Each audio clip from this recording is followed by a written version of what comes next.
আলোচনায় থাকার প্রয়োজন নেই, কারণ আমি এমনিতেই সারাক্ষণ আলোচনায় থাকি। সামাজিক যোগাযোগ মাধ্যমে সমালোচনার ভেতর সময় পার করছিলেন অ্যাডলফ খান।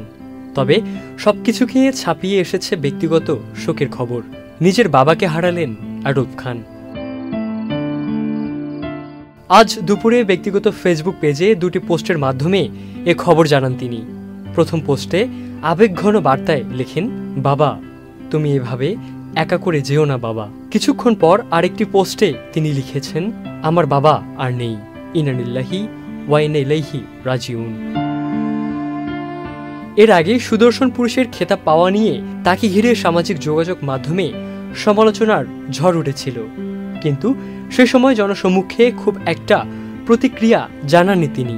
পরবর্তী এক সাক্ষাৎকারে জানান, খেতাব প্রাপ্তির সময়ে তার বাবা গুরুতর অসুস্থ ছিলেন এবং তিনি দীর্ঘ সময় হাসপাতালেই কাটিয়েছেন। প্রিয়জনকে হারানোর এই মুহূর্তে অ্যাডলফ খানের ভক্ত অনুরাগীরা সামাজিক মাধ্যমে শোক প্রকাশ করছেন এবং তার পরিবারের প্রতি সমবেদনা জানাচ্ছেন। ইবনে সাইদ অঙ্কুর, চ্যানেল আই।